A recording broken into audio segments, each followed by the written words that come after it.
If you're hearing this, well done. You found a way to connect to the internet. Welcome to the QAA Podcast, episode 375, the AI-powered Christian Dominionist Convention. We are your hosts, Jake Rockatansky, Jack LaRoche, Trey Grace, and Travis View. I'm standing next to my friend Trey early Sunday morning near the National Mall. Already, it's hotter than I'd like, and the way the crowd keeps pressing around me is not really helping matters. Clutched in my hand is a book, The Great Controversy, which my new charismatic companions have alternately claimed is going to enlighten me or steer me straight into hellfire with its heretical ideology. My buddy Trey is vibrating with excitement over his own copy of the book while fumbling with his phone to pull up the event tickets so we can get in. In spite of Metro security, the ever-present National Guard, a whole host of undercover cops, and Special Freedom 250 security, not a single ticket gets checked. By the time we reach the metal detectors, the crowd around us has sung Amazing Grace at least 4 times. I sing along with most of them. Trey knows the words a lot better than me. In spite of the heat, I'm having the time of my life chatting with the assorted stars and stripes wearing crowd, and I suspect that Trey is too. We enter the National Mall together, bellowing a howl of triumph. Welcome to Rededicate 250. We are in for a day of fasting, song, and prayer for the old US of A. And hell, the crowd has informed us President Trump might even be showing up in person. Now, the new goal is not to get shot. Jack, I don't know why, but this energy is giving me. You know the scene in World War Z where they've traveled to Israel and they're like kind of all waiting and like Israel's figured it out and nobody else has, and everybody's singing because they got in and they don't realize that they're attracting this like horde of millions of zombies that's like crawling over the walls like as they sing. Like I don't know why, but as you were describing this, that's what I was envisioning. Very similar energy out there. People, when you least expect it, would just suddenly throw their hands up in the air and start proclaiming a prayer, and everybody around them would join in. Wow. It's like a millipede's legs. It goes in a wave. It's called being ecstatic. It's like those enemies in Kaled in Elden Ring, you know? Jack, that's what I'm talking about. Yeah. I'm really excited for this one because it is like an old-fashioned field reporting episode like we used to do a lot more. We'd like go out to where people who have unusual beliefs were gathering and reporting back. And I was like, at first when I heard about them, I was a little skeptical. It's like it sounded like maybe just an evangelical event. But as Jack continued to explain to me, he's like, no, it's actually perhaps an illustration of how much like Christian nationalism has wormed its way into the government and how it's sort of integrated into the agenda of our tech oligarchs. And Jack and Trey, who's a first appearance on this podcast, thank you so much for joining us today. Happy to be here. You discovered that there's just it's already pretty weird on the surface for me at least, but when you dig even deeper, it's even weirder and more malicious. There were a lot of very frantic, slightly insane text messages going in at all hours between Trey, Travis, and myself as we kept digging into the research here. It was a good old-fashioned murder board investigation. Trey in particular had created this beautiful one showing the connections. Just, y'all are in for a wild one. An invitation to pray. In September of 2025, Turning Point USA's faith director, Lucas Miles, published a furious manifesto in the guise of a book titled The Pagan Threat. While meant to ignite a fire throughout the fundamentalist Christian world, it instead transformed alarm bells, already ringing in magic practitioner circles, into a veritable siren. My long work in folklore circles has me enmeshed in a few pagan communities, so I tend to keep an eye on their chatter, and a number of websites and magazines published articles about this particular book's release. as well as the worrying trend of Christian nationalist extremism influencing policy that stretched back to at least the first Trump administration.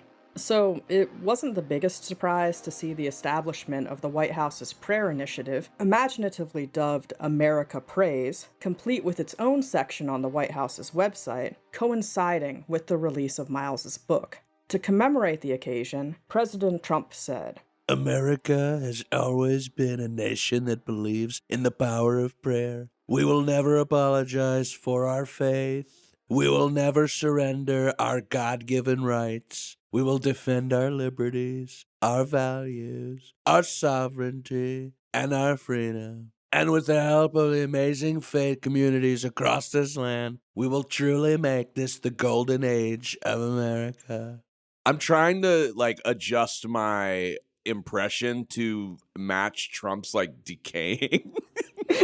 Sort of because the impression that I do is that's from 2 or 3 years ago. It's very different now, and it's kind of it's old hat if we're being honest. So this is my debut of new and improved Trump 2.0 impression. No, you really got the eerie combination of bravado and decay. That kind of this uniquely Trumpian.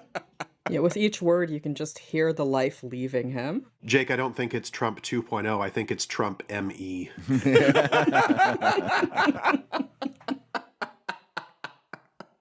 Franklin Graham, president of the Samaritan's Purse, added this urgent homoerotic tidbit. Our greatest battles are fought on our knees, and through America Prays, we can join together and ask God to guide and protect this land. I have heard that can be a battle, Rededicate 250 was meant to be the crown jewel of this America Prays initiative. Freedom250.org advertised it this way. Freedom 250 invites all Americans to come together in prayer and worship ahead of the nation's 250th birthday. On Sunday, May 17th, 2026, the National Mall will be the scene of a historic gathering as Americans of every background across the country prepare for the nation's 250th birthday with scripture, testimony, prayer, and a rededication of our country as one nation to God. From morning fellowship in front of the U.S. Capitol to an evening filled with music anchored at the main stage on 12th Street, Rededicate 250 will be rooted in giving thanks for God's presence. I just remember in 3rd grade with my hand over my heart saying one nation under God and feeling kind of silly, and everybody else was kind of silly and old. It's old, it's kind of tradition, we do it. But now nope, going right back. Rededicate 250 will be rooted in giving thanks for God's presence in our national life throughout 250 years of American history and asking for his guidance for the next 250. Just the next 250. After that, folks, it's up to Satan. Yes, I don't know. Well, somebody's got to step in. So after reading this, I knew I had to be there. But given recent, current, and ongoing events in DC, I really didn't want to go alone. Thankfully, I knew someone willing to answer this call. Answering the call.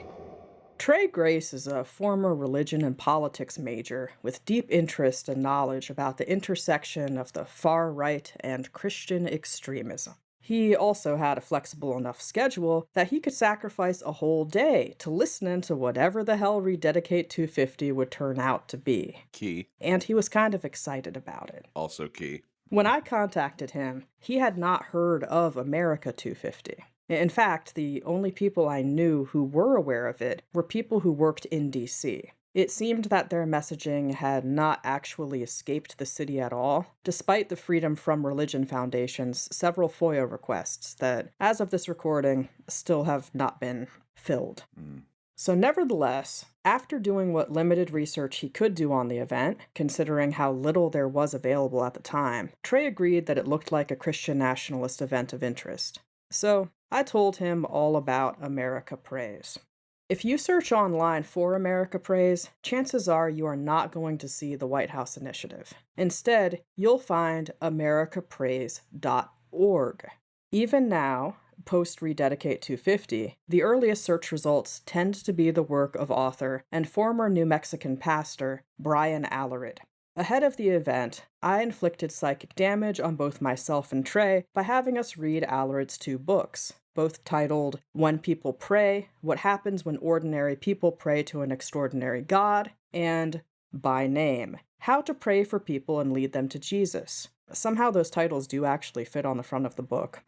I'm still a little tripped up on the second one here. What happens when ordinary people pray to an extraordinary God? So this implies that there are some gods that aren't extraordinary. Yes, and those gods would be the God that is not his particular brand of Christianity. Oh, okay, I see. He also reveals in the second book By Name that he is a firm believer that some people can really be witches that are worshiping gods that are not his God. So I do think that he believes there are less than extraordinary gods out there too. So he's still kind of doing like the whole like Greek mythology thing where there are like multiple gods up in the sky, they're swirling around. He's got one that he likes, but that's neither here nor there. Other people also have gods that they like that he might, not agree with, I guess. Well, it's important to note that even when you encounter a witch, if you pray for them hard enough, they can show up and long enough. They can show up at one of your services years later, unrecognizable, to thank you for the impact you had on their life in saving them from witchcraft. This is a chapter in his book. Kind of like Lieutenant Dan in Forrest Gump. He Yes. sort of shows up. He sort of shows up a changed man. I mean, really, he's got the aluminum legs. He's married. He's got, he's gotten a haircut. I mean, really is like a completely different person. Yeah, part of the unrecognizability was definitely the change in her makeup. Yeah, that's true. Yeah.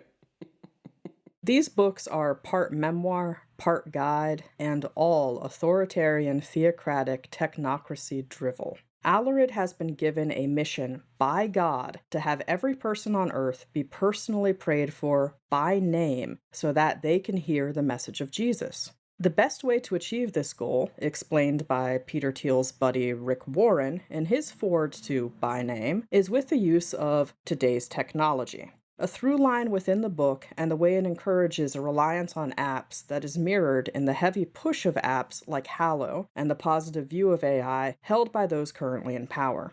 This blending of AI-based technology and religion will be a theme throughout both AmericaPrays.com and Rededicate 250 in general, but more on that later. This ambitious goal also involves everyone being able to hear Jesus' message in what he refers to as their heart language.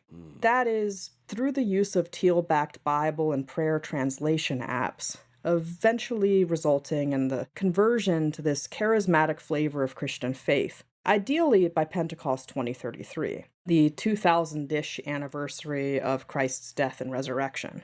But there's another thing notable about this heart language that Trey has to say regarding translations. The Bible was not written in English. The Bible was written originally in Hebrew. Jesus spoke in Aramaic, and all of that was translated into Greek. Everybody has a different interpretation of this. That is why there are so many versions of the Bible and translations as is, but whatever you're going through, it's going to be a translation of a translation, possibly of a translation. For all of the scripture that I pulled up, I did use the New Revised Standard Updated Edition. That's been my preferred, going back to my days as a religion major, for consistency's sake.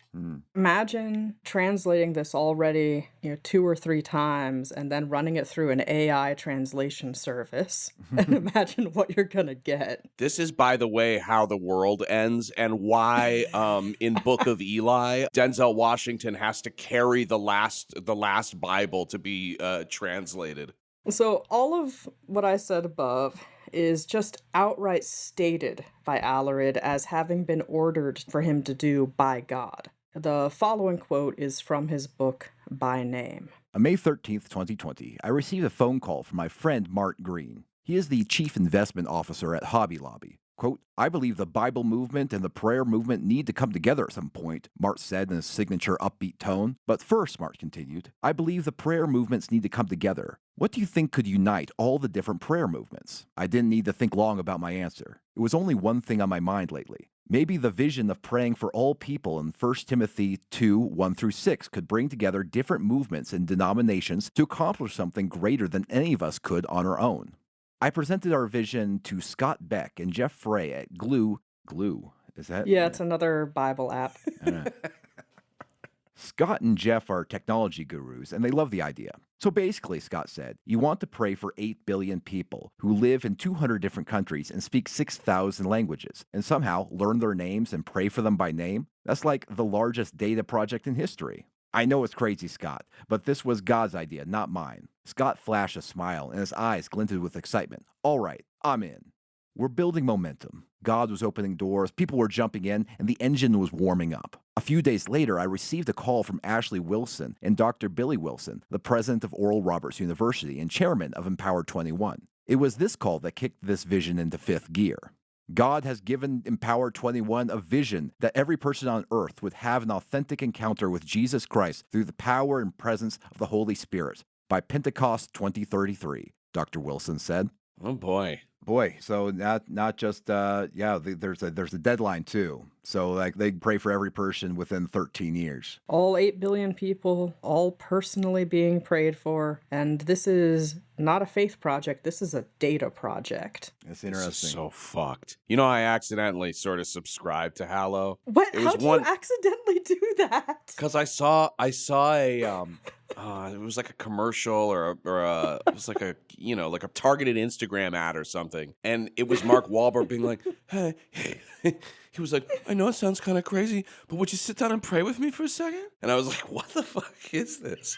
I was like, what? And it was like Hallow, and I was like, I gotta see this. I was like, I couldn't sleep. It was like 2:30 in the morning or something. I was like, I gotta see what this is. And then all of like the good content, because they've got like regular Christians or whatever, but then they've got big time Christians like Mark Wahlberg and Chris Pratt. And I was like, they've really got these big movie stars like talking about Jesus on an app? I was like, back in the day, this would have been a sign that your career like wasn't going very well. You know what I mean? Well, Jim Caviezel is on there. Right. Yeah, Caviezel's on there, I saw. So I like signed up for the free trials. I signed up for the free trial so that I could like watch the videos. And it is so funny. And Chris Pratt's like, hey there, I know it sounds kind of strange, but I was kind of wondering if like you'd want to talk about Jesus with me.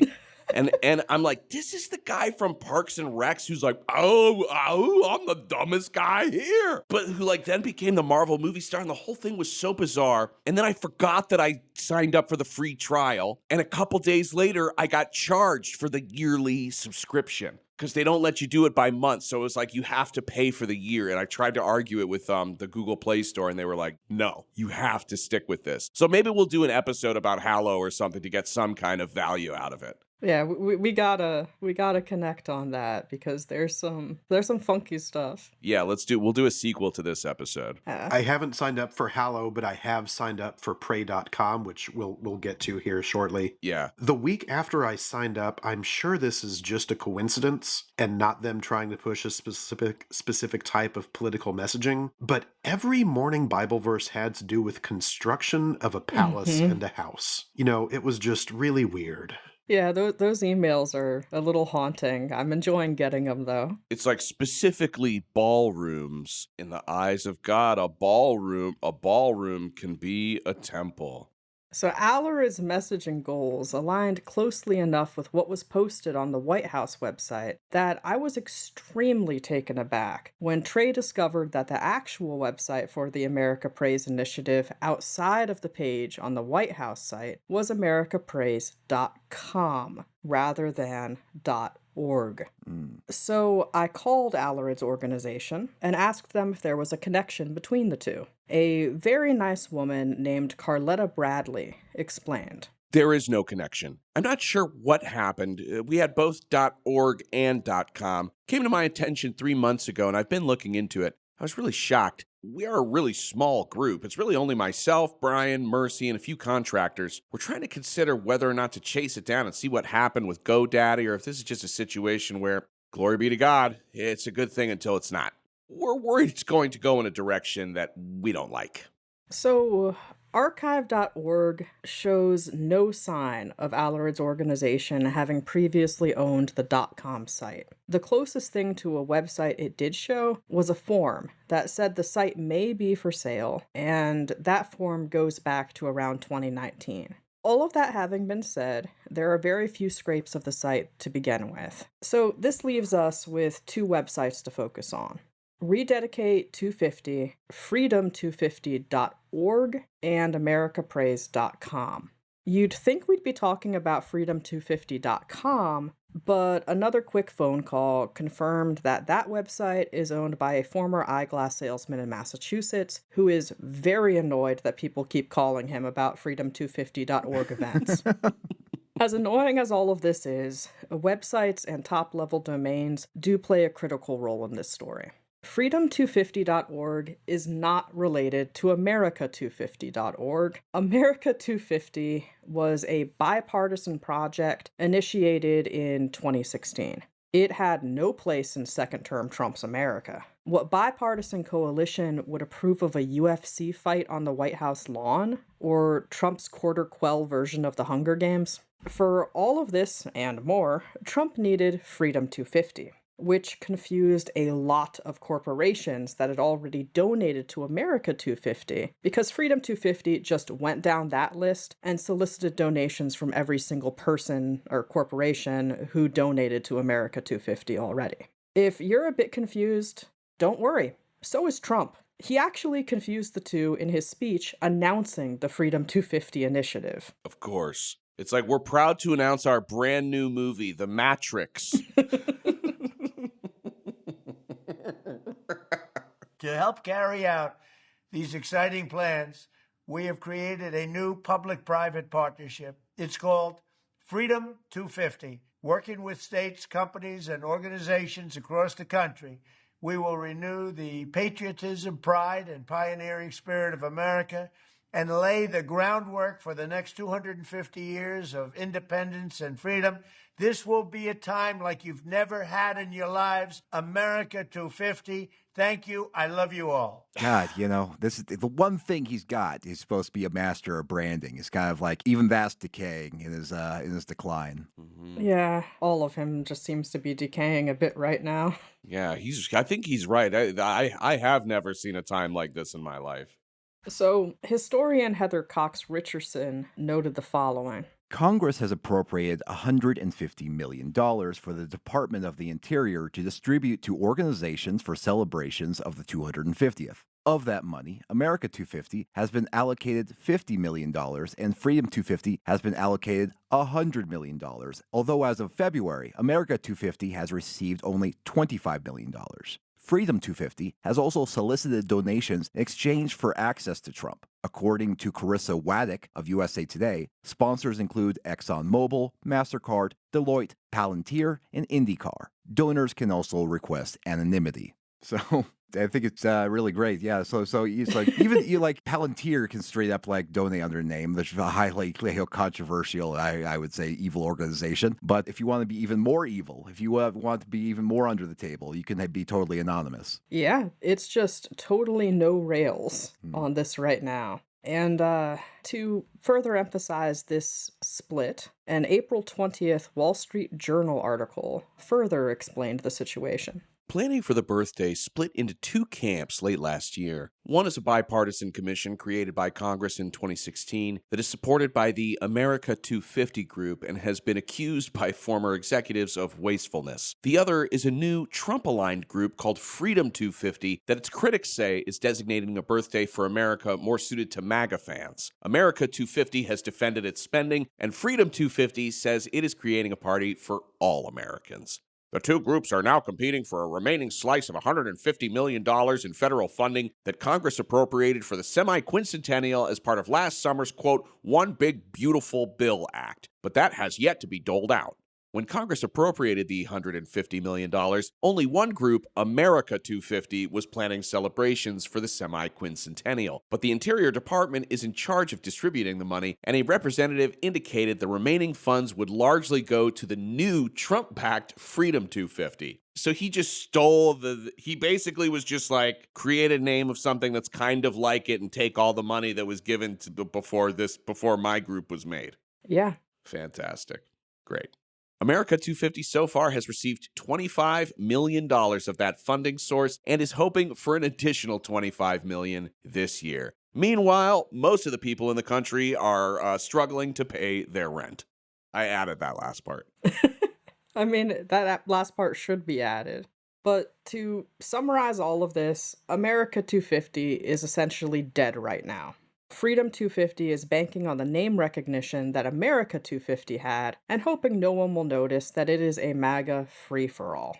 This also helps explain the recent announcement of bands at the Great American State Fair backing out. Former GOP rep Adam Kissinger succinctly put it. Here's the deal for those confused. America 250 is the Bipartisan Celebration Committee. Freedom 250 is a Trump organization celebrating him masquerading as a celebration of America. The concert was Freedom 250, hence the cancellations. So I hope that all makes sense. Well, I understand. Yes, I understand now. Yeah, AmericaPraise.com, the White House affiliated site, has a large banner advertising freedom250.org on its landing page. More amusingly, it's still advertising Rededicate 250 2 weeks after the actual event, saying that you should register by clicking here. The site is copyrighted by Pray.com, home of the nightmare-inducing AI Bible stories, and all of its partners, along with the Thiel-backed Catholic prayer spyware app that has Jake sucked in, Hallow, the NAR-affiliated Intercessors for America, Che On's Harvest International Ministry, the aforementioned AI Bible Slop, the ambitious James Bondian Cross on the Moon Coalition, the Southern Baptist Convention, and, of course, Jack Posobiec. Although the event... So wait. So these are the people that are funding the new America 250 celebration? These are some of them, and these are the backers for Pray.com, which in turn is the owner of AmericaPraise.com. Got it. Cross on the Moon guy to Pray subscription service website to 250 years America, we did it. Yes. And the cross on the moon is what it sounds like. They want to build a massive cross on the moon so that they can preach Christianity through the whole universe.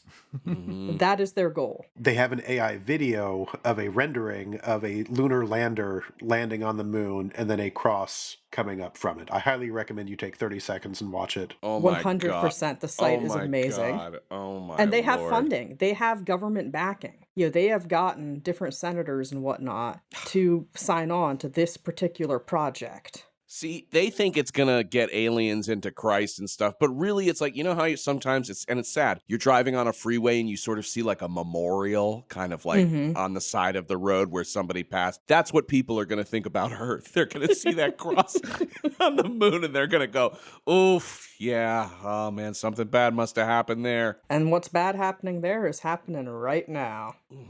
So, although Rededicate 250 was linked to the White House, there was next to no coverage of it, in stark contrast to the chatter leading up to January 6th. No protests were planned as far as Trey and I could tell, and no speaker list was posted until May 9th, roughly a week before the event itself, and well after the May 1st press registration deadline had passed. Trump's campaign did not even advertise the event until a single text went out on Wednesday, giving next to no time for people to get their travel plans in place for the Sunday event. This turned out to not necessarily be a difficult thing for people who really wanted to make it, as a lot of the attendants we talked to appeared to have been bussed in.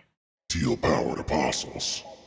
So once that speaker list was available, it was a who's who of extremism. the alleged Christian nationalist Secretary of Defense, Pete Hegseth, enthusiastic crypto bro, Senator Tim Scott, the thoroughly alien-pilled Secretary of State, Marco Rubio, Bible literalist Speaker of the House, Mike Johnson, who gives Louisiana a reputation that Scrim would be downright ashamed of. More interesting still were the faith leaders. Popular talk show host and former VeggieTales writer Eric Metaxas, televangelist and frequent Fox News contributor Robert Jeffress, that striking faith advisor to the White House Paula White, Chancellor of Liberty University Jonathan Falwell, senior leader of the International House of Prayer, the other IHOP, Lou Engle, Apostle Guillermo Maldonado. Apostle, you might be asking? Was this a New Apostolic Reformation event? I'm hearing all these names and I'm imagining them in kind of like the floating discs in like the Star Wars government. You know? It's a little like that. I'm kind of imagining it as a pick your fighter. Yeah. Yeah, they're in front of like kind of like a nicely animated but like pixel 2D background of I don't know, like the back maybe like the kitchen of a church. Just the absolute worst blunt rotation. Oh my God, Yeah. can you imagine? I think I'd be fine. No. When I you think start I'm hearing like- these people. I think going to like Hebrew school for, you know, most of my adolescence and childhood, I think kind of protects me from that kind of stuff. Like when I go into churches, I feel nothing. Like I'm kind of fascinated that so many people have been into this for so long that we haven't gotten bored of Jesus and moved on to something different. But I mean, the Raelians did move on to something different, and you saw how that went for them. well, I mean, there's certain people who have moved on to something different, you know, like the Heaven's Gate people, but like, you know, but for the most part, people are like, it's Jesus, Jesus, Jesus, plus 1, plus 2, plus 3, plus 4. Yeah. I mean, these people, I think that they might get to you, not in the way of like religious fear, but I think that they would harsh your vibe in a very particular kind of way. And we'll see. Like as this episode goes on, let's see how the blunt rotations look into you. Okay. So speaking of the New Apostolic Reformation, remember Brian Alarid of AmericaPraise.org? That particular pastor who has the rap name of White Chocolate? He is also a global leader of Empowered 21. According to Empowered 21's website, Empowered 21 is a global relational network that aims to help shape the future of the Spirit-empowered movement throughout the world by focusing on crucial issues facing the movement and connecting generations for intergenerational blessing in impartation. Empowered 21's stated vision should also sound very familiar by now. That every person on earth would have an authentic encounter with Jesus Christ through the power and presence of the Holy Spirit by Pentecost 2033.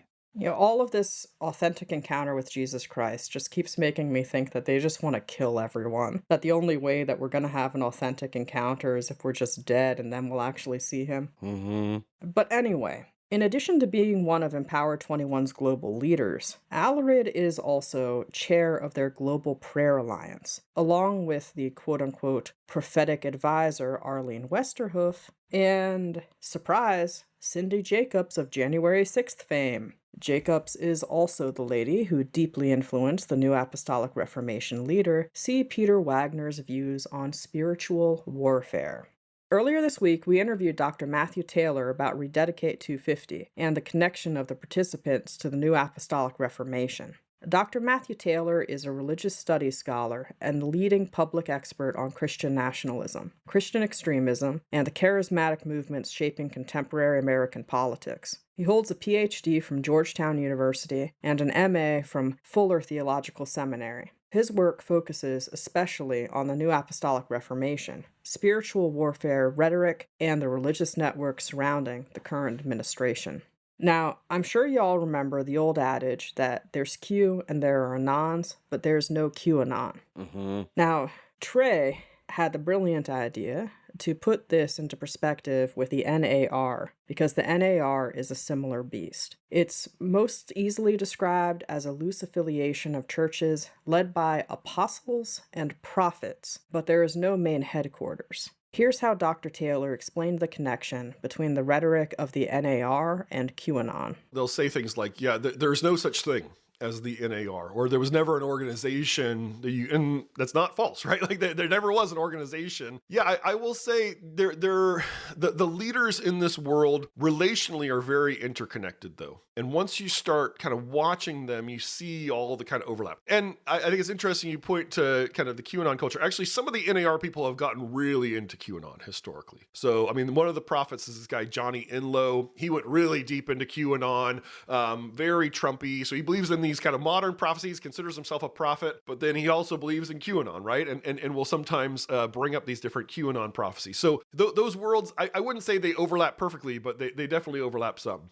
So there's no main headquarters unless you count Empowered 21, given the leadership includes the likes of Che Ahn, Cindy Jacobs, Mark Green, who is the Hobby Lobby family and the founder of the Museum of the Bible. Billy Wilson, the global chair of Empowered 21, is the president of Oral Roberts University and was appointed to that position by Mart.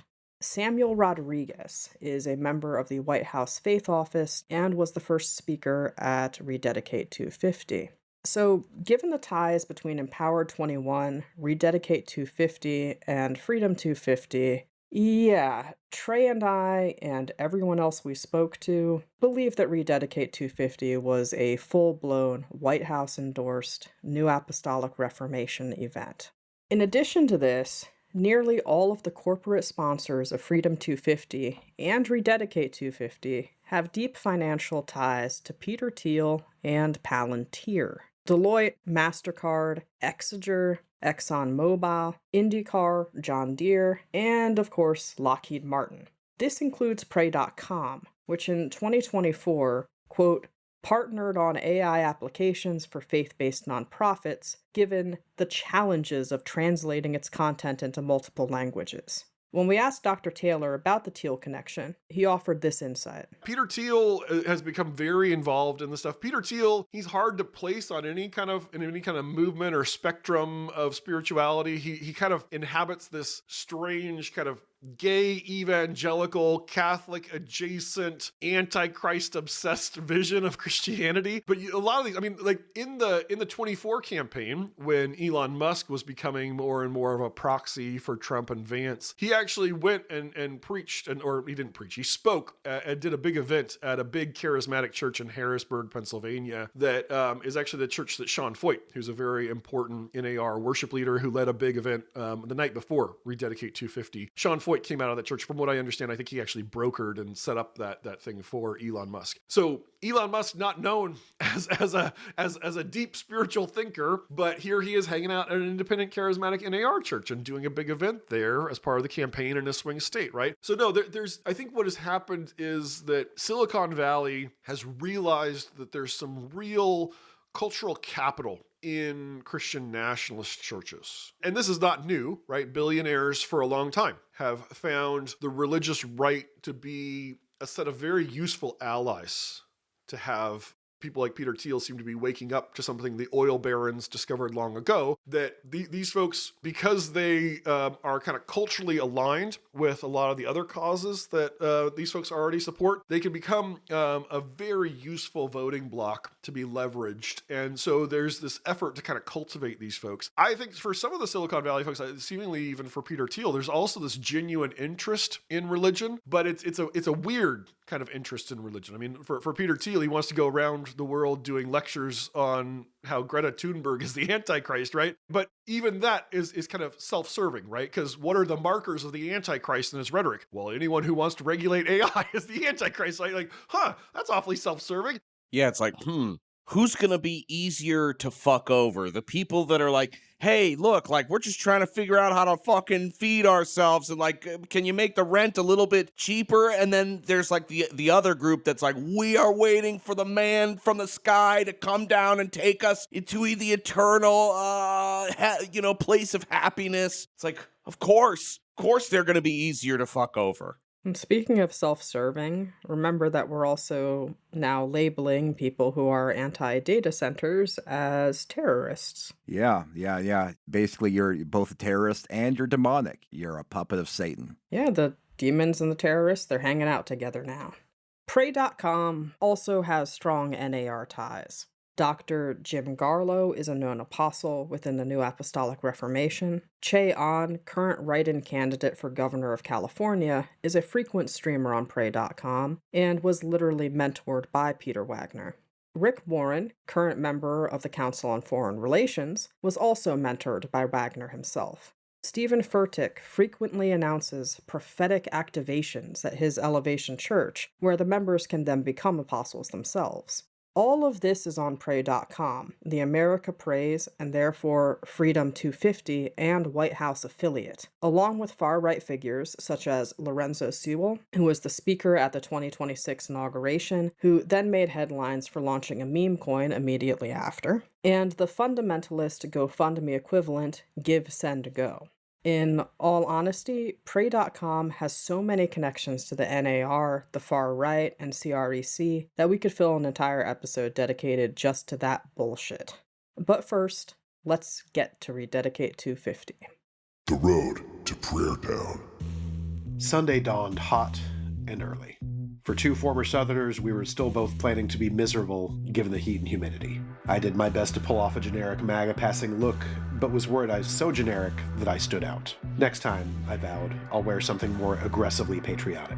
The selfie I took from my car caused Jack to remark that I no longer looked kind. We met at the metro station, and it was clear from many other passengers that we weren't the only ones headed for the National Mall. There were ladies in red, white, and blue shirts, hats, and jewelry.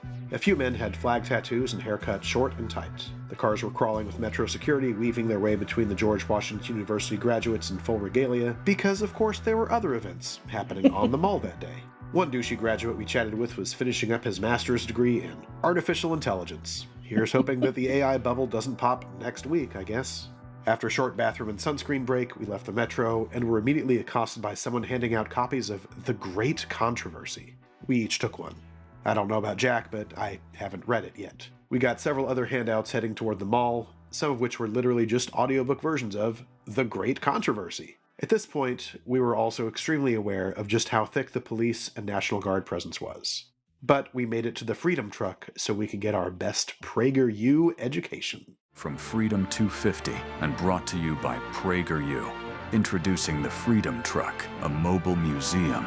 Go back in time and experience the dawn of America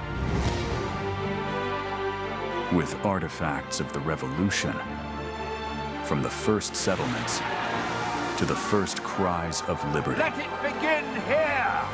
From the shot heard round the world to the signing of the Declaration of Independence, from the battles of the Revolution to the establishment of the Constitution, from 13 colonies, from sea to shining It's sea. all AI, by the way. Experience America's 250th year like never before through an immersive journey that shows how patriots defied a king and forged a nation that changed the world. Now open. Maybe. We don't know because everything they showed was AI. Assassin's Creed 3 looked better than that. Yeah, lot of garbage AI founding fathers, like really stiff moving mouths and stuff. I don't know. It's like it's really shocking the degree to which the right has completely embraced AI images. Like they don't fucking have to deal with people who actually create visual media anymore. I think Dennis Prager is like the closest thing that we have to a real Jabba the Hutt. Well, I think it's interesting that even the visual of the truck at the beginning of that ad was AI generated. They couldn't even pull out a camera to shoot the truck itself. They had to AI generate it because, of course. And it's particularly funny because there's so many good, Revolutionary War reenactors out there, too. And there's people who make their livings impersonating the Founding Fathers for school events. But now let's just AI generate everything.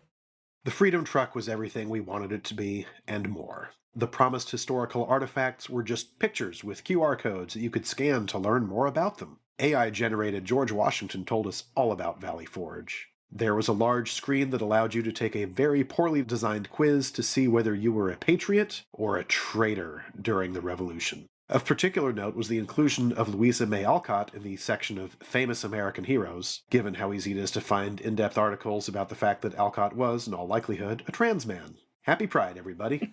The most entertaining exhibit was one where you could sign your name on the Declaration of Independence, which, of course, we both did with marks that utterly dwarfed that of John Hancock.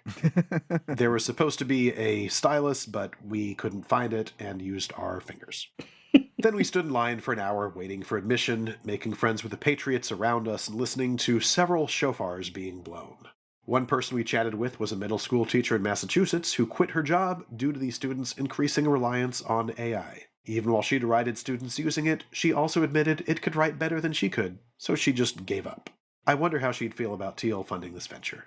The lady behind us ran a terrier rescue and lived in Georgia. She had learned about the event only the day before and had flown in just for it. She also heard a rumor that Trump himself was going to be there. This rumor spread rapidly through the endless lines. We talked with people from all over: Massachusetts, Maine, Nashville, Lubbock, and Atlanta. Some made a vacation out of it, but most couldn't afford that. Most were just there for the event and flying back that very night because the hotels were too rich for their blood. I do want to say this very clearly. While I'm sure everyone we spoke to would have been upset to hear our true intentions for this podcast, no one in line was anything but nice to us. I call it micro-nice, macro-mean, given the fact that we were literally at a Christian nationalist event. People sang, and I remembered more verses of Amazing Grace than I thought. It's like riding a bike. No one ever asked to see tickets. Forbidden items like chairs and outside food were brought in for the event. Event security early on had told us that the recorder Jack brought for the event wouldn't be allowed in as it could fall under surveillance equipment. No, we got through without a second glance. Only one person we saw in the line got any pushback from security, and that was her trying to get ahead in the line to use the bathroom. The beefy boy wearing a too small polo would not have any of it. We got in with no issues, and the day really got started. Yeah, I think that there was a person who literally had a big plastic bag full of shofars and was giving them out to people to blow. Oh, yeah. So that blowing was a common occurrence throughout the day. Nice. You know, this was sort of my experience as well at almost all of the QAnon events and alien events that we went to. For the most part, people were, really nice. I felt bad taking advantage of them and secretly recording them and trying to, sort of engage with their pilledness. I mean, really, there was a handful of times I think we were scared, and that was once with the Proud Boys, Travis at the Save the Children March, and then the trucker convoy I was a little scared at. Oh, I was scared during COVID. Yeah, I was at the 9/12 March back in the day, and everybody there was pretty darn nice, too. Mm-hmm. I'm sure there were lots of Nazis who were very nice.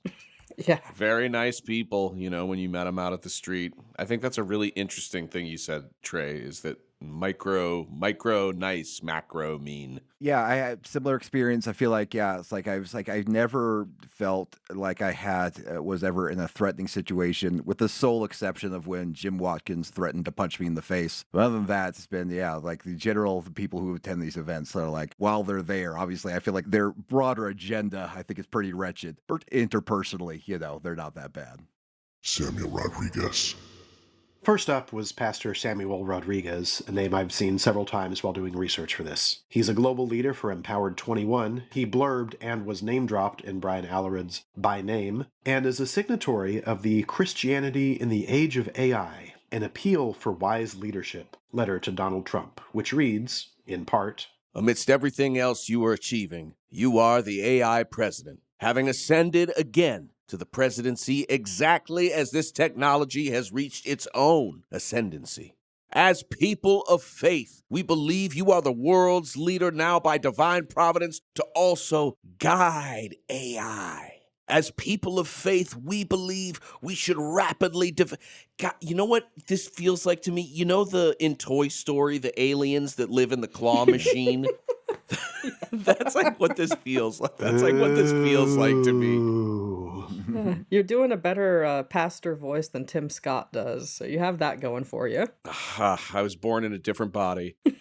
As a people of faith, we believe we should rapidly develop powerful AI tools that help cure diseases and solve practical problems, but not autonomous, smarter than human machines that nobody knows how to control. To be clear, we are not encouraging the United States and our friends, who's he talking about, to do anything but win the AI race. There is no alternative. We must win.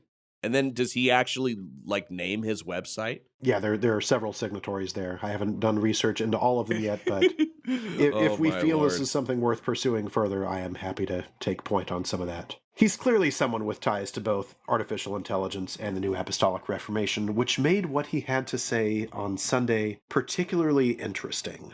Author of the truth, with conviction and clarity, we ask you to help us remember that our rights come from you and not from man. That what makes us exceptional is embedded in the following algorithm of liberty. It's God over man and man over government. I mean, got him. Yeah, I mean, algorithm of liberty is, I don't know, pretty ominous. Thank you.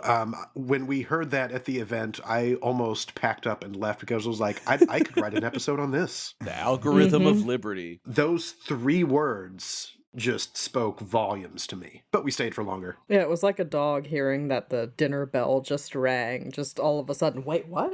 Oh, God. But he did have something else in his speech. Again, he was the first speaker. This is the opening event. Oh, my God. So finally, we recognize that there is a battle in America. Yet the battle is not primarily between the donkey and the elephant. The battle is between the serpent and the lamb. And your word reminds us in Colossians 2:15 that the lamb already defeated the serpent. The algorithm of liberty is God over man and man over government. A clarion call for a God-driven government, no need for the separation of church and state. That immediately raised my hackles, even though I hadn't found the AI letter to Trump at that point. Anytime I hear Tech Bro, Theo Bro crossover talk, I get very curious. It's especially interesting when Sammy Rodriguez is called a friend by Brian Alarid, and in an organization with someone that wants to use artificial intelligence and technology to do the most outlandish data event of all time, and pray for everyone by name and give them a Bible in their heart language.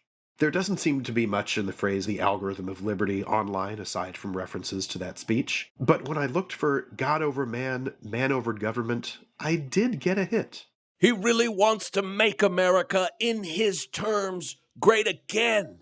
He really wants to reinforce the values that made it exceptional. God over man, man over government. That powerful value that rights are given by God. Number 2, limit the government. The more government grows, the more man's personal liberties are cast aside, and our dependency becomes on government, not on our own God-given abilities. That's from a 2017 piece titled, Trump's Marriage to Melania, an Immigrant, Shows He's Not a White Supremacist, where Sammy also says, intellectually speaking, from a logical continuum, you can't have a child who's from an immigrant mother and be anti-immigrant. He added, speaking of the couple's 11-year-old son, Barron. So it's just intellectually naive, right? Hey, man. And now he's kind of getting into sort of strung out McConaughey territory.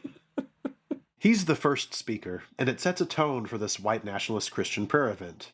It's a multicultural white nationalist Christian prayer event. And again, there's a clear Marshall through line with his other comment, with the battle in America not being primarily between the donkey and the elephant, signaling that that battle is also going on. He's just trying to downplay it on a day of prayer and worship, since this was not a political event. Definitely not political. Eric Metaxas. Oh, the VeggieTales writer and children's book author. You know, the one who's not in charge of the FBI. The crowd was particularly impressed by this monologue straight out of a late-night writer's room. They burned parts of the city, including the White House, which at that time, if you can believe it, did not yet have a ballroom.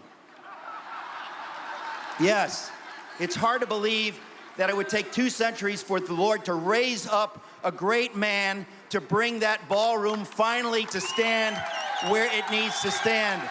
It's extraordinary. We only had to wait 200 years.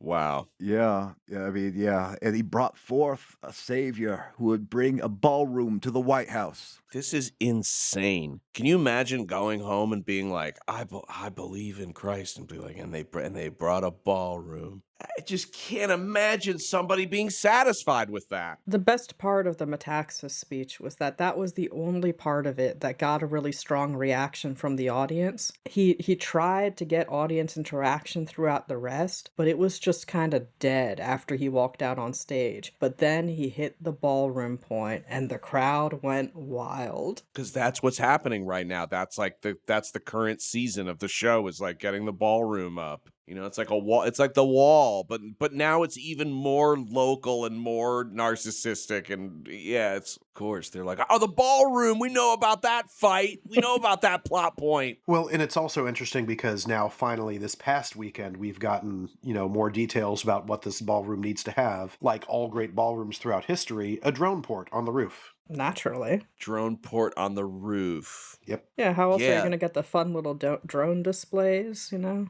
Yeah, like, yes, the Apostle Paul spoke of a great ballroom at the top of mighty metal birds with slings and arrows for come and go as they please. It's spoken of. It is written. I'll point out, and this was something that we'll get into a little bit later, but that's more of a prophet, not an apostle thing, Jake. Well, we all know I get my Christianities and Peter's and Paul's confused every now and again. Metaxas also started his talk by highlighting the importance of Christopher Columbus and the Cape Henry settlers in their first act in the New World being prayer. If I had spent 3 months on a boat, even as a-religious as I am right now, I would probably be praying too. For some reason, though, he left out the fact that their lasting impact on the New World was genocide. Who needs to focus on that? That's a bummer. Exactly. Nobody wants to be a bummer. Bishop Kelvin Koberis. Koberis was the first black speaker of the day, and mostly a breath of fresh air. In the southern black community, Koberis has drawn a lot of comparison to Rollo Goodlove from the Boondocks, essentially a preacher who is forever chasing after tragedy in order to better his own name. He has openly spoken a lot about how, since he started hanging out with Trump, God has blessed him with an abundance of cash. Also of note, he waited 12 whole hours to denounce a Trump Truth Social post depicting the Obamas as literal monkeys until it was already deleted. All of that said, he did highlight that America did have racism once upon a time. A people shaped by promise and scarred by sin. A nation conceived in liberty yet compromised by cruelty. During the abolition era, courageous voices rose to confront that contradiction. We cannot rewrite the past, but we must learn from it. Ignoring history only invites repetition. Remembering it demands responsibility. The danger today is not that we forget entirely, but we remember selectively. If we are to move forward, we must be honest about where we've been. Let us face facts faithfully, teach truth fully, refuse to repeat what we refuse to confront. And so we come to this moment and a call for renewed reference and national rededication. Not a shallow slogan, not a political posture, but a genuine turning back to the belief that we are accountable to something higher than ourselves. To rededicate America to God is not to claim perfection, it is to confess dependence. Basically a straight shot of espresso, given some of the other speakers we got that day. Mm-hmm. Yeah. I'll also compare his talk to Senator Tim Scott. Senator Scott espoused the standard GOP MAGA party line of Martin Luther King had a dream and now there's no more racism. Yay! The civil rights movement succeeded not simply because of lobbying in the halls of Congress. It succeeded because the church found itself on its knees before a gracious, loving, amazing God. I don't know about that. Well, don't worry, because we don't need the Voting Rights Act. That's why Tim Scott says the current state of affairs is not Jim Crow 2.0. Racism is over, and we can all stop protesting now. Something Senator Scott and other speakers, I think, need to be reminded of. Context matters, as any student of religion would stress and as my professors often did. He misquotes Martin Luther King Jr.'s I Have a Dream speech proudly, specifically referencing his use of Amos 5:24. But let justice roll down like water and righteousness like an ever-flowing stream. And he said ever-failing stream? He said ever-failing stream in the speech, yep. He leaves out the immediate context in both that speech and the chapter of the Bible from which it comes. MLK preceded it with, "We cannot be satisfied as long as the Negro's basic mobility is from a smaller ghetto to a larger one. We can never be satisfied as long as our children are stripped of their selfhood and robbed of their dignity by signs stating for whites only. We cannot be satisfied as long as a Negro in Mississippi cannot vote and a Negro in New York believes he has nothing for which to vote.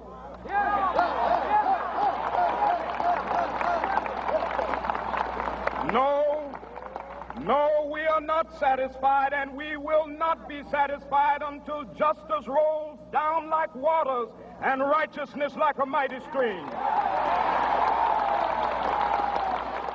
For a near-lethal dose of irony, here's what the verses immediately preceding Amos 5:24 say. "Woe to you who desire the day of the Lord. Why do you want the day of the Lord? It is darkness, not light, as if someone fled from a lion and was met by a bear, or went into the house and rested a hand against the wall and was bitten by a snake. Is not the day of the Lord darkness, not light, and gloom with no brightness in it? I despise your festivals, and I take no delight in your solemn assemblies. Even though you offer me your burnt offerings and grain offerings, I will not accept them, and the offerings of well-being of your fatted animals I will not look upon. Take away from me the noise of your songs. I will not listen to the melody of your harps, but let justice roll down like water, and righteousness like an ever-flowing stream." The cherry-picking of scriptural quotations has long been a personal pet peeve of mine, and was on my mind a lot while reading Brian Alarid's books. If you're willing to take what they say with total confidence, it sounds great. But as soon as you peel back even one layer and look a little bit deeper, things immediately fall apart. There's a particularly brutal chapter in Alarid's first book, When People Pray, that stands out to me. My apologies, as this was hard to read and is hard to talk about given the subject matter. To summarize, his daughter Chloe had just been hospitalized with stroke-like symptoms, crippling nerve pain, and complete amnesia. Like shadows on the wall, I remembered a nightmare I had years before Chloe was born. In the dream, Mercy and I had a beautiful daughter who died of a rare disease at the age of 12. I prayed when I woke up, "God, if you're going to give us a daughter just to take her away, I don't want to have her." As my fury mounted, I opened my mouth wide in a silent scream and broke into uncontrollable tears. I fell to my face on the floor and prayed once more, "Jesus, please promise me that Chloe is not going to die. I don't care how long it takes for her to recover and learn to walk again. Just don't take my baby girl from me." I listened with my head on the floor and my soul broken, and I heard a voice, not a voice like thunder, but a gentle whisper in my heart. "Start 24/7 prayer, and I'll take care of Chloe." It was 2 days after my night-long conversation with God on the hospital floor. Chloe, who was never supposed to stand again, was walking across the room on her own 2 feet. I gawked as her memory started to come back, and her left side functions returned to normal. We decided to take her home against the wishes of her doctors. I wish I could say the story ended there, and we all lived happily ever after. But you know better. 25 minutes later, Chloe was screaming in pain as we pulled into our garage. Well, yeah, it's a real horror story. Jesus Christ. And what about all the families, what about all the families who pray for their kids to be okay and they're not? You know what I mean? It's like... They should have started 24/7 prayer. Duh.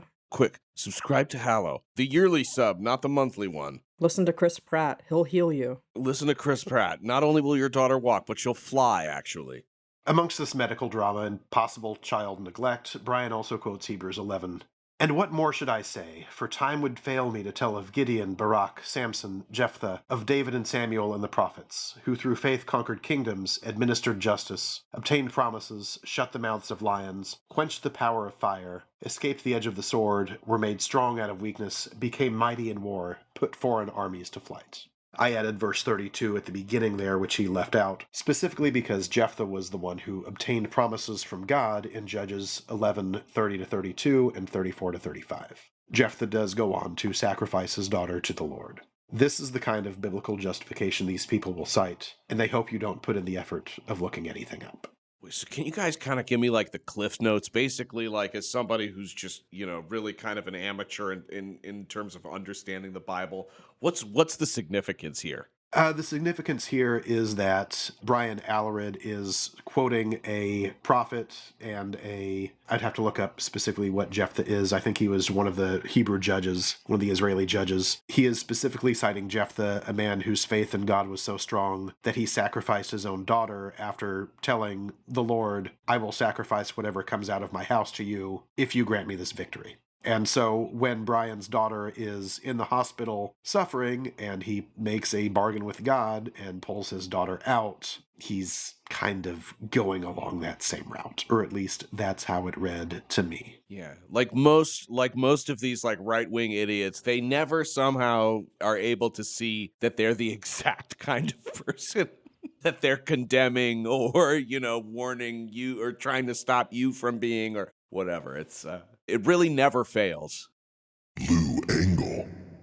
The most interesting speaker in many ways was NAR apostle Lou Engle, deemed a nice Louisiana boy by online commentators on the stream after the fact, who took the stage immediately after Donald Trump's video message. As a side note, not only did Donald Trump not take the stage himself at Rededicate 250, his recorded video message was simply the same verses of scripture that he read during the Museum of the Bible's America Reads the Bible Readathon the week before. 2 Chronicles 7:11-22. And here's a pre-recorded video. Here's a rerun. Yeah, here's your savior. You were whispering amongst yourselves that maybe I would be here, or maybe I would record you a specific message for this event, but actually, no. You're part of a group recording that I made. In fact, I don't even know that this event is taking place. 2 Chronicles 7, verses 11-22 is about building the house of the Lord and the king's house. These people were expecting Trump to show up, and they got a clip show. The worst of all video forms. Great. Lou took the stage with the least surprising surprise guest speaker for an event of this nature. None other than NAR prophet Dutch Sheets, the prolific writer with over 23 books about his particularly intense beliefs. Immediately upon stepping on stage, Apostle Lou proclaimed, "What we just heard is a clarion call from our president for a covenant renewal and outpouring. But if we don't humble ourselves and pray," he actually read the curses of this covenant. Brothers and sisters, this is a hinge of history moment. He's like, in the right corner. Like, Jesus Christ. And then it's like, boom, boom, boom. Like he really sounds like that he's calling a cage match. Lou Engle said that Rededicate 250 was the culmination of 26 years of work, ever since The Call, prayer rallies that Lou himself started. Coincidentally, or not, it is also 26 years since the Seven Mountain Mandate was created and prophesied by Lance Wallnau, who was also present there in the crowd that day but didn't take the stage himself. But, Engle stressed, this event was different than any other that he's led because it was specifically called for by President Trump, thus implying, to me, a full endorsement of the new Apostolic Reformation by the full American government. He also directly compared President Trump to the kings of Israel. Dr. Matthew Taylor, when we interviewed him, had this to say about that. The New Apostolic Reformation folks have been doing this kind of event for decades. I mean, the first one that I'm aware of was right as kind of the NAR was starting to congeal in the year 2000, right before the 2000 presidential election, and they were very much supporting George W. Bush. They held a big event called The Call. It was on the National Mall, very similar to Rededicate 250, right? Kind of integrating kind of the national symbols and geography of the National Mall with this kind of spiritual war warfare paradigm. And they had tens, probably even hundreds of thousands of people at that event. And it was led by a guy named Lou Engle, who happened to take the stage at Rededicate 250. And he's been doing these big events. They've been called the Call or the Return. I mean, he's had a bunch of different versions of it over the years. But it's kind of a traveling road show of this kind of mass revival, spiritual warfare prophecy events that they often have done them on the National Mall. So it's not new that you would see a bunch of NAR people taking a stage in front of thousands or tens of thousands of people on the National Mall, declaring some very controversial things. That's very much in the vein of what they do. What disturbed me was that this is the first time we've seen it have White House sanction and government sponsorship. And that very much fits their narrative of what they've been driving at for the last 25 years of doing these events. Is their goal is not merely a spiritual renewal of America. Their goal is a takeover of American politics and American culture with the backing and assistance of the U.S. government in order to enact their ideal Christian nation. The Call in 2000 had, to quote from Dr. Taylor's book, The Violent Take It by Force, between 300,000 and 500,000 teenagers and 20-somethings fervently worshiping Jesus on the National Mall with the Capitol building silhouetted behind the stage. Estimates put Rededicate 250 at around 5,000 people by the time Engle and Sheets took the stage. Why then was this event the culmination, given the variance in crowd size? I'll let Lou Engle say it himself. But this solemn assembly is different than any other solemn assembly, for the President of the United States has called this day. Biblically speaking, it was when the kings of Israel called solemn assemblies and the people responded, God shifted the nation and poured out his Spirit. I believe we're in that moment right now, and what you do echoes in eternity. Now, would you actually describe this particular assembly as solemn? Well, it's interesting you mention that, because that is exactly how it's referred to in the passage from Amos that we quoted a couple of minutes ago.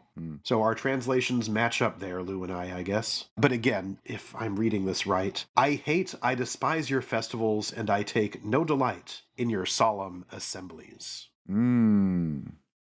I feel like we're always in a moment that's kind of was foretold in the Bible. You know, people have been saying this. I mean, ever since I was a kid, they've been saying that, like, the Bible code has foretold this and foretold that Nostradamus's predictions, it's always been something. Yeah, I guess my question is, has there ever been a time when, super religious people were like, hey, we're living in a not Bible time right now, actually. Like, there's, like, what we're seeing right now, Bible actually, like, we're kind of in uncharted territory. Bible's got nothing to say on this. I feel like ever since, I kind of found out what it was, people are like, oh, well, this relates to the Bible. Oh, in this period right here, this is when, Job did this or whatever. Well, there is that meme online right now that says none of these words appear in the Bible. Yeah, it's true. Lou Engle seems to be of the opinion that the White House has officially sponsored the new Apostolic Reformation, and this should worry all of us. He went on and continued, And I want you to declare a dream that I had, that the president was elected, and on this mall, there was a great gathering as far as you could see, and this people began chanting, revival, revival. Would you begin to chant, revival, revival, God, revival, revival, revival. Boy, it's genuinely terrifying. And the crowd began to chant, revival, revival, and thus was Lou Engle's dream and prophecy fulfilled. Historically, these are the people with, like, torches and pitchforks, like, outside of a place, But they're saying revival. How could this be a bad thing? Revival! Like, who... Like, is this the episode that breaks you, Jake?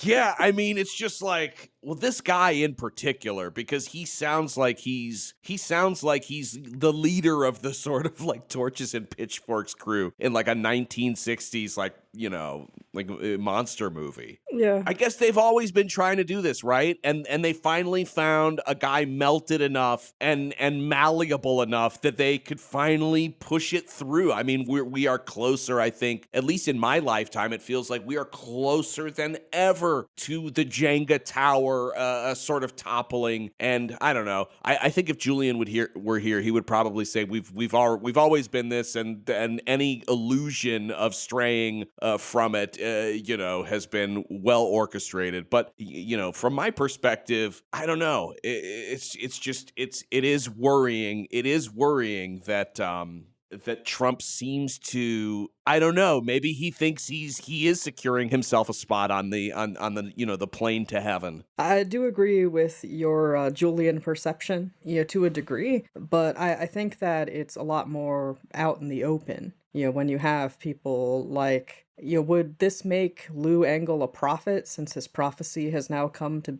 pass? With him being as open as he is and as endorsed as he now is, I think that does put it a lot more out there for everybody to see, even if it has been going on for much longer. It's like at an open mic night. If the rapper who's like, before he's really won the crowd over, is like, put your hands in the air, I mean, like, is it really a prophecy if he told the crowd to do it? I guess it depends. Or is it self-serving? Yeah. I guess it depends. If the prophecy was a while ago, then, he prophesied that he would do this and the crowd would chant after him. And so, him just getting up and prompting them to chant revival is, just a step along the way. But the prophecy itself was the dream. But again, he does not claim the title of prophet for himself. He just claims he's an apostle. And to be fair, Trey and I did witness and did join in some prior revival chants to those revival chants. The revival chants were happening a lot throughout the day.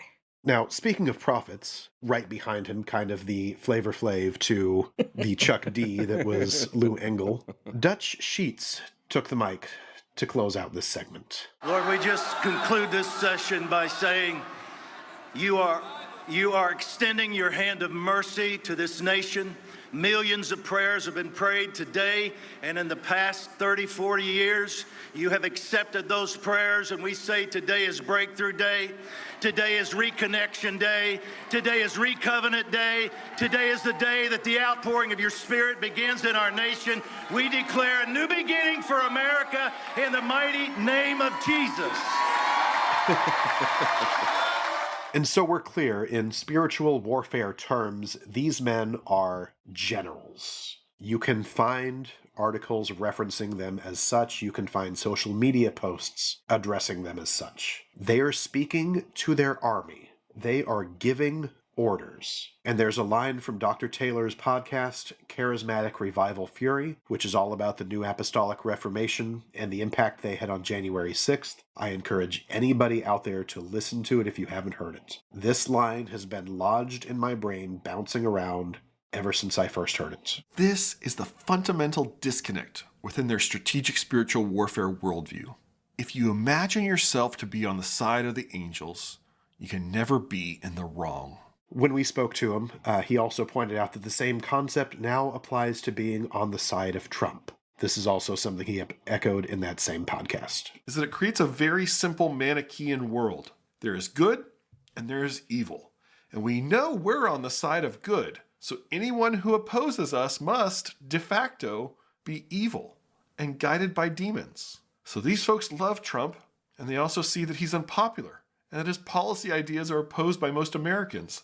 So, of course, this means we just need more spiritual warfare. So, to wrap up, we have a loosely connected group of religious leaders responsible for stoking much of the fervor around January 6th, even if they'll claim to be appalled by the violence that happened that day, that are now all but sanctioned by the United States government and their prophesied, heaven-mandated leader, Donald J. Trump. And we are heading into midterm election season, and I'm sure that they will have prophecies about that and what's to come. Yeah, we'll see if God ordained for Republicans to lose control of Congress, which is typically what happens to the ruling party in the midterms. Well, that's the best part about, like he just said, being on the side of the angels, you're never wrong. Like I was asking earlier, like what about all the families like whose children like do die after days of prayer, even, the most religious people. It's like, well, that was God ordained too. God wanted the child to die. So if your child is saved, it was saved by God. If your child is killed, it was killed by God. If you kill somebody, you're killing in the name of God. You're starting to understand it, Jake. And if your child dies, that's something that happened for a reason, and that reason is largely to teach you a lesson that you need to learn and grow from. One thing I'm sort of failing to connect on is like why they're embracing AI. And so to me, that would seem so counterintuitive given all of the fear around false idols and especially fear of technology. And, to me, it would seem that AI is like a way easier place for like demons to sort of creep in, right? Like some of it is because of the data collection aspect of it. So, the data collection would allow them to get everybody's name so that they can be prayed for. It's helping them proselytize more easily, streamlining. And I think something else, and this is a half-formed thought, but something I'm trying to flesh out as we go. I don't think it's, the old deus ex machina thing. I think it's deus via machina. I think they are trying to summon God with the help of the machine, not find God in the machine. Why did that terrify me on a level that I can't quite describe? You're welcome. Yeah, that's definitely something we'll be talking about more in future episodes of this show. There were other interesting tidbits from other speakers we could linger on. Throughout the speeches, there was more shofar blowing, similar to the Jericho marches on January 6th. Robert Jeffress many times emphasized how nobody throws a better party than Donald Trump. Apostle Maldonado, while altogether boring, reiterated how many miracles were happening today. Gentis and Franklin tried to turn a coy tale about Elon Musk's grandparents into a parable. Hebrew scripture was quoted frequently, and Zionist dog whistles sounded often. Jesus Christ was quoted 3 times. In case there was any doubt about the event itself, throughout all of it, a woman stood roughly 3 yards in front of us with an Appeal to Heaven flag, much like that flown by the Alito family and Speaker of the House Mike Johnson, draped around her shoulders. All throughout, others approached her with compliments to her choice of garment. This flag has a particularly interesting history, if you're not familiar with it. This flag, if you've seen it, it's a white flag, has a green pine tree at the center and the phrase, "An Appeal to Heaven," across the top. It actually is a flag that comes out of the Revolutionary War. It was commissioned by George Washington to fly over the Massachusetts Navy during the Revolutionary War. I mean, the Massachusetts Navy was like 4 ships, so it was not like widely used, but it was a symbol from the Revolutionary War, and it exists in history textbooks, or maybe Revolutionary War buffs might be familiar with it. But in 2013, one of these NAR apostles and prophets, a guy named Dutch Sheets, found out about this flag, and he believed that when he discovered it, he received a prophecy that this Appeal to Heaven flag was a symbol of a spiritual revolution that needed to take place. This is at the beginning of the second Obama administration, right? So, and Dutch Sheets hated Obama, thought he was a Muslim, thought he was demonic. And so, right, in the same way that the Revolutionary War was for liberation from tyranny, well, now we need liberation from this liberal tyranny that has taken over. And so he kind of starts one of these spiritual warfare campaigns with the Appeal to Heaven flag is kind of a core symbol of this campaign to do spiritual warfare, to fulfill the prophecy and have the United States have a spiritual revolution. And he writes a whole book, An Appeal to Heaven, that comes out in 2015. And all this stuff kind of hits the marketplace right around the same time that Donald Trump is entering U.S. politics in 2015. And so it becomes wedded to Trump, and it almost kind of implicitly, right? Because all the NAR folks are supporting Trump. They believe we need a spiritual revolution. Well, Donald Trump must be the enactor of that spiritual revolution. And I wrote a whole book on January 6th. You can see dozens of Appeal to Heaven flags all over January 6th. Mike Johnson flies an Appeal to Heaven flag outside of his congressional office. It was given to him by an NAR pastor. Sam Alito flew one over his summer house. He claimed it was just his wife who did it in the summer of 23. So this is kind of this, and I think there was a study I think it was in 2025 that found at least a dozen congressional offices with these Appeal to Heaven flags flying outside of them now. So it's become this kind of secret handshake of Christian nationalism, a way to kind of signal that you're aligned with this kind of spiritual warfare paradigm of Christian nationalism. But then when these politicians get called on it and like, what are you doing with this Christian nationalism? Well, they're, I'm just an American history buff. I just love maritime history, right? It's like, everyone just happens to be into Revolutionary War maritime history all at the same time, I guess. People are like, all of our beliefs are like more unpopular than ever, and we're actively like losing friends and family members by continuing to talk about these things at lunches, dinners, just hanging out. And they were like, I know what's going on. It's not me that's out of touch. It's that Donald Trump is here to signify like the next coming of Jesus Christ. No, it's the kids who are wrong. Yeah. My goodness, we've got to figure this out, folks. We have got to build cities for these folks where they think that this can be happening. I'm workshopping the idea, but it's some kind of like a Christian Disneyland that's like going 24/7, kind of like Disney's Cotino, these weird what they call story living communities that they're building out in the middle of the desert with like fake lagoons and stuff. I'm dead serious. You can look it up. This could be a really good way maybe to sort of shuffle these people into some kind of reality where they're very happy. Because if they think they're in heaven, it'll kind of be like The Village, If they think they're in heaven, why would they ever leave? You know what I mean? Like if you're like, hey, beyond that tree line or beyond this man-made oasis, like Jake. That's where hell is. Like the rest of the world is like gone to shit, like the rapture happened. But here at Disney's Cotino, you're with all of your friends and family. This is heaven. Jake, are you saying that we should round these people up and put them into camps? No, not at all. I don't know. They're free to leave whenever they want. They're free to go. It's just, and they're free to stay there. They're free to work there. They're free to be so They're free to go whenever they want. They should just know that there's going to be a lot of on their way out. There's going to be a lot of signage about what the rest of the world looks like once you leave the gates. I'm just saying. Careful. Do not enter. Demons ahead. It'll be kind of like the messages that people leave for each other in Dark Souls. Abandon all hope, ye who enter here. There's a person who dresses up like Obama and another who dresses up like Biden, who just kind of patrol the edges of the camp. They wait in the woods. Oh my God. I think we're onto something here. And if you see Hillary, run. Yeah, exactly.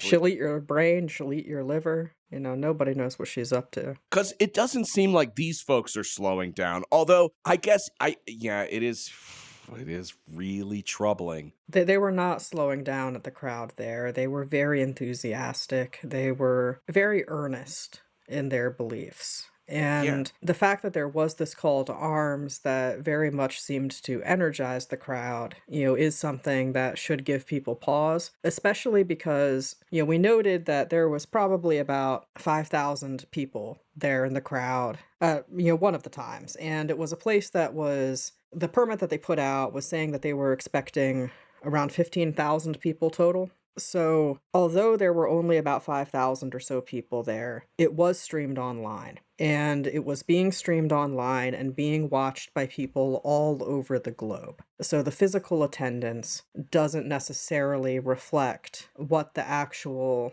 viewing was and the effect that comes from it, across the globe. And I think that's something important that we need to keep in mind. Well, I mean, one of the clips we were just listening to, I swear to God, I could hear a guy in the background, like, before the speaker's sentence ended, going like, yeah! Just like, it sounded like my nephew, like, getting into the Fast and Furious, like, arcade machine, Look, an exorcism needs to happen now and then. Just unbridled. Like you said, it's like a general calling their troops to war. And this is so much more powerful than digital soldiers. Because these kind of spiritual soldiers, they've been around for centuries. And these are the people willing to do the most heinous things in the name of what they believe to be justice and righteousness. Because if you imagine yourself to be on the side of the angels, you can never be in the wrong.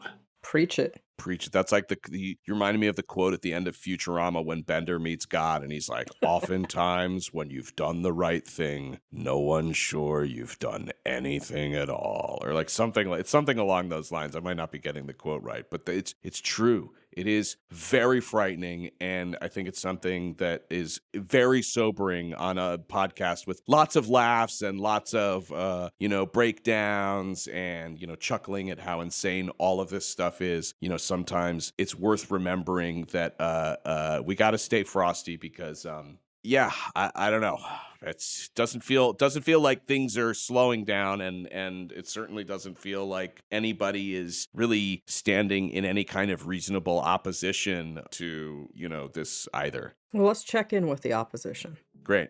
Trey and I stumbled our way outside of the mall. The sun glared down at us from above. As we made our way down the street, sweat pouring down our burning skin, I spotted them. Standing apart from the picnicking patriots that lined the street, there they were, protesters.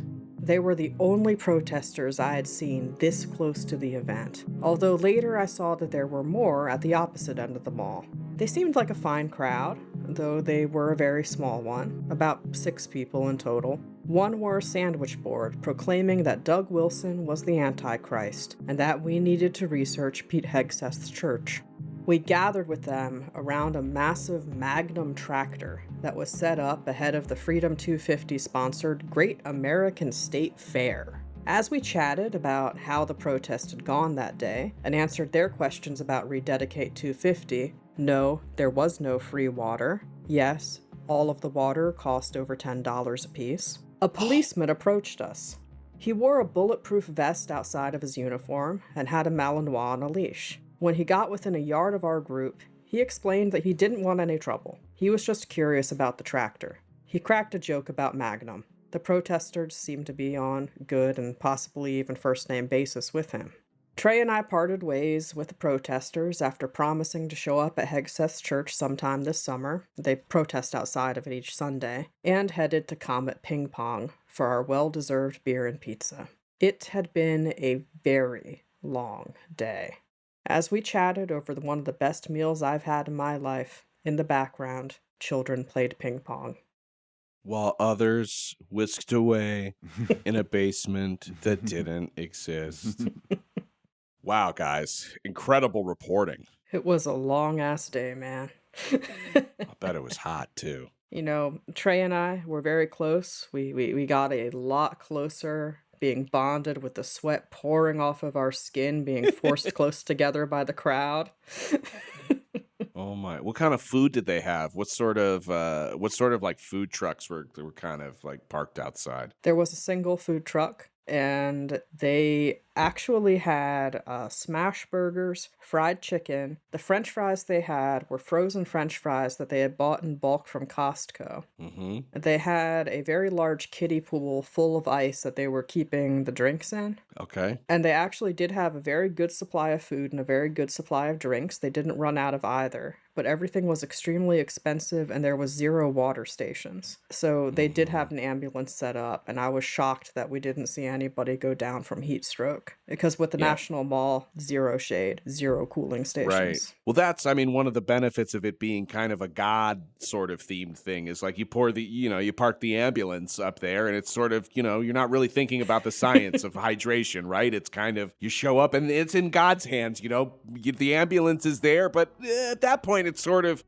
up to the big guy, Yeah, there were about 12 buses that people appeared to be bussed in from, and the nearest food truck was about 3 blocks away. So it was a dire situation for anybody who doesn't drink absurd amounts of water. Like, both Trey and I believed, got way too much sun that day, and that was with the purchase and reapplication of sunscreen throughout. Yeah, well, I'm glad you guys made it there and back safely, and yeah, sounds like a lot of fun. Sounds like something I would have a great time at. Join us for the next one. My voice will be hoarse from singing. Special thanks to Dr. Matthew Taylor for speaking with us about the new Apostolic Reformation. He's another one of these scholars that in an ideal world would focus on a very obscure subject that's really not relevant to anyone except people with particular academic interests, but is unfortunately very, very relevant in our world today. Please check out his Substack, Matthew D. Taylor's Reckonings, his podcast, Charismatic Revival Fury, and his book, The Violent Take It by Force, the Christian Movement that is Threatening Our Democracy. I'll include links in the show notes. Thanks for listening to another episode of the QAA Podcast. For everything else, we've got a website, QAApodcast.com. We're actually working on some new merch coming up, so I will have more to talk about soon. Summertime, getting ready. Gonna be fun. Listener, until next week, may the deep dish bless you and keep you. And pray for you by name. Yes, out of a large database harvested over thousands and thousands of websites. May the deep dish bless your data and harvest it!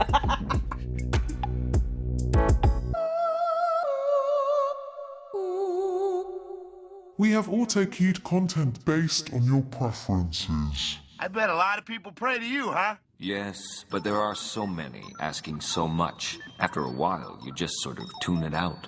You know, I was God once. Yes, I saw. You were doing well until everyone died. It was awful. I tried helping them. I tried not helping them. But in the end, I couldn't do them any good. Do you think what I did was wrong? Right and wrong are just words. What matters is what you do. Yeah, I know. That's why I asked if what I did... forget it. Bender, being God isn't easy.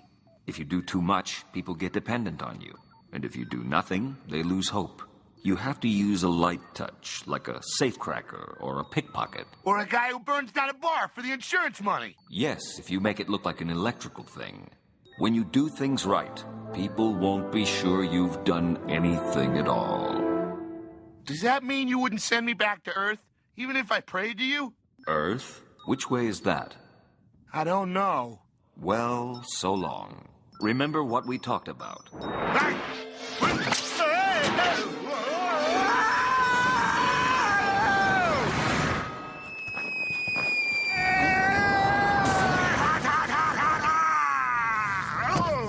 Bender! It's a miracle! Ah!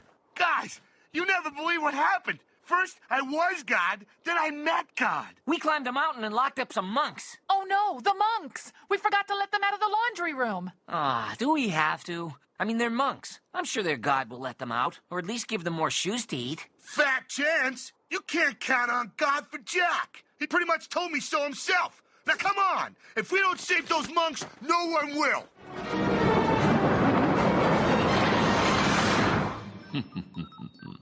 When you do things right, people won't be sure you've done anything at all.